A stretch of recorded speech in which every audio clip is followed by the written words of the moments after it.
कई देशों में किस तरह की स्कीम्स हैं, किस तरह के सिस्टम्स है, वो भी देखा।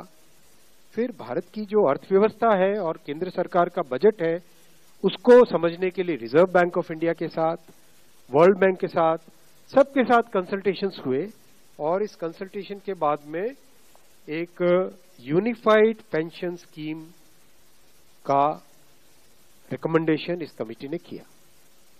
और आज प्रधानमंत्री श्री नरेंद्र मोदी जी की अध्यक्षता में यूनियन कैबिनेट ने यूनिफाइड पेंशन स्कीम को अप्रूव किया है, इसको अनुमोदित किया है और ये स्कीम अभी आने वाले समय में लागू होगी। इस स्कीम के 5 पिलर्स हैं। सबसे इंपॉर्टेंट विषय था कर्मचारियों की तरफ से कि हमें अश्योर्ड अमाउंट एक चाहिए, जो बहुत लॉजिकल और वाजिब रिक्वायरमेंट था। तो इस डिमांड पे एक मेथोडिकल वे में काम करके और एक्चुअरियल साइंसेस, जो लोग आगे का भविष्य का रिक्वायरमेंट वगैरह कंप्यूट करने का एक तरीका होता है जिसको एक्चुअरियल साइंस बोलते हैं, उनके साथ मिलके कई तरह के फाइनेंशियल मॉडल्स को प्रोजेक्ट करके और सबके साथ मिलके एक सिस्टमेटिक तरीके से 50% अश्योर्ड पेंशन, ये इस यूपीएस का सबसे पहला पिलर है। इसकी डिटेलिंग देखनी चाहिए हमें।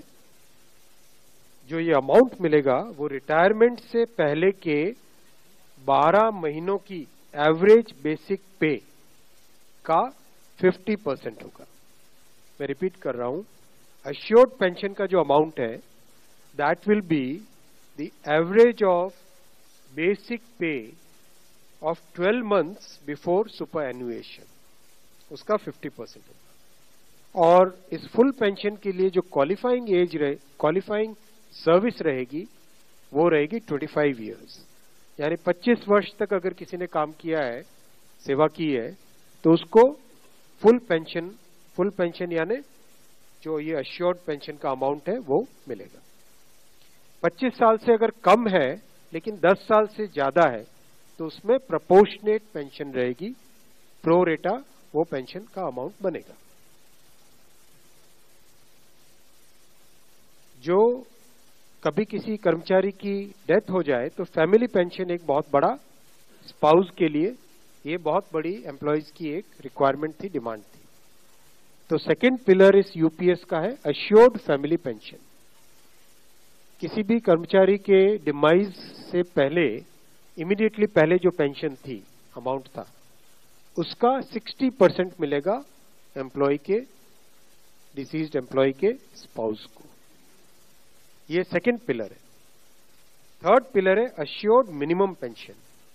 कई बार देखा कि सर्विस कम होती है और कंट्रीब्यूशन जितना हुआ है उससे एक सफिशिएंट अमाउंट नहीं मिल पाता था, और ये अपने आप में एक बड़ा विषय था केंद्र सरकार के कर्मचारियों का और एनपीएस में जुड़े सभी कर्मचारियों का। इसीलिए एक minimum assured pension, assured minimum pension 10,000 rupees per month, वो इसमें यूपीएस में थर्ड पिलर ये रखा गया। इसके साथ आगे वाले पॉइंट को जोड़ के करेंगे तो अगर डीएनएस रिलीफ यानी महंगाई से रिलेटेड रिलीफ जो मिलेगी तो वो आज की तारीख में होते होते करीब करीब 15,000 रुपए पर मंथ हो जाती है, which is a substantial relief part of this entire pension system. Fourth pillar है इन्फ्लेशन के साथ इंडेक्सेशन। जैसे केंद्र सरकार के एम्प्लॉयज के लिए सैलरी में डीएनएस अलाउंस होता है, उसी पैटर्न पे जो इंडेक्स है, सेम इंडेक्स को यूज करके all India consumer price index for industrial workers, इसको यूज करके assured pension, assured family pension और अश्योर्ड मिनिमम पेंशन, इन तीनों के तीनों जो आपने पिछले पेज पे ये तीनों पिलर्स देखे, assured pension, assured family pension और अश्योर्ड मिनिमम पेंशन, इन तीनों के ऊपर इन्फ्लेशन इंडेक्सेशन डीएनएस रिलीफ के बेसिस पे मिलेगा। डीआर, डीए की जगह डीआर, डीएनएस रिलीफ। पांचवा पिलर है इस स्कीम का lump sum payment at superannuation in addition to gratuity. ये एक तरीके से बहुत ही इंपॉर्टेंट और बहुत ही बड़ी एक रिलीफ मिलेगी।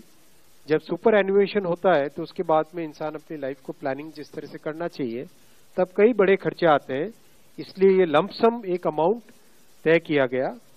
यह है कि हर 6 महीने की सर्विस के लिए मंथली एमोल्यूमेंट्स विच मीन्स पे एंड डीए कंबाइंड उसका 10% अमाउंट।